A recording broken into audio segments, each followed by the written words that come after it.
many people's great-great-great-grandmothers were using biomass stoves? Most of them. So what happened? Did you buy an improved stove along the way, some kind?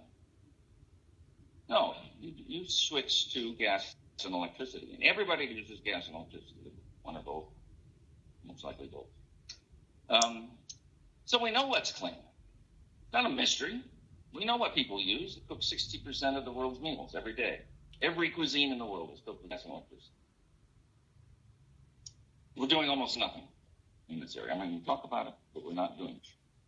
Now, I'm not saying giving up the, finding a way to make those the nicely available fuels that are on the, sitting around the ground out there and making them clean, but it's turned out to be a very difficult thing to make biomass clean. It's not something that started last week or last year or 5 years ago or 10 years ago. Benjamin Franklin was working on it.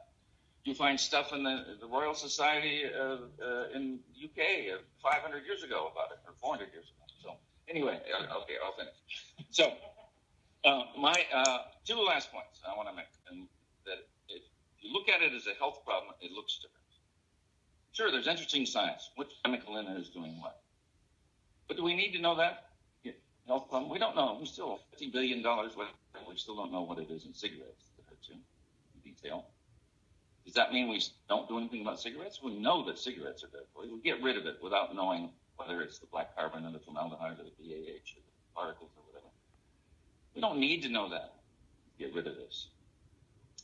And the other thing is,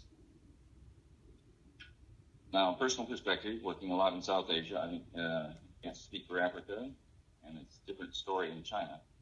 Three parts of the world here. Capacity is the main problem. It's not more knowledge, it's capacity. There's actually less ability in India today than when I started work 40 years ago, almost 35 years ago, to do measurements of air pollution than there was in those days. We have one very good group, and then nothing. How is India going to solve it? You can't solve this problem out of RTP. You can't solve it out of Washington. You can't solve it out of Berkeley. It's got to be solved out of Delhi. And they have no capacity. Capacity's gotten worse. Now, capacity building is slow. It starts slow, but then, when you pick up, I'd say, take some of those $20 million that everybody came out here and put it into some serious capacity places. Reproduce the one good group that's in India, in other places in India, other places in the world, so that they have the people that can make the decisions. It's basically a poverty problem. It's a poverty problem. But poverty alleviation is very slow and inefficient as a way of dealing with it. We're looking for magic bullets. Magic bullets, we know of magic bullets, the way to make people healthy before they're wealthy. That's the key message of public health, is how to make people healthy before they're wealthy, and then keep them healthy. Well, we know some vaccines. We thought that, better sanitation was one of those bullets, but when we start looking at it carefully, it doesn't look so clear anymore. But, primary health services, certain drugs and antibiotics, these are magic bullets to make people healthy before they're wealthy. We still don't really know whether we can do that with this particular problem. We know that when people get wealthy, they're going to have clean fuels. We need to work more on making those clean fuels available to everybody.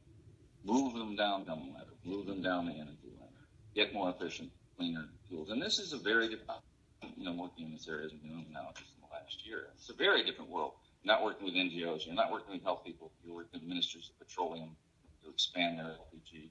You're looking at the subsidy structure of fuels. We all benefit from subsidized fuels.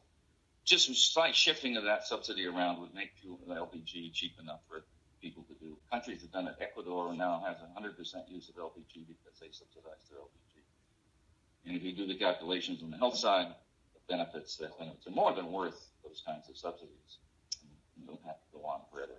So, and one last thing, why work with these groups? Because these guys know scale. I mean, you want 170 million households in India. That's what our target is.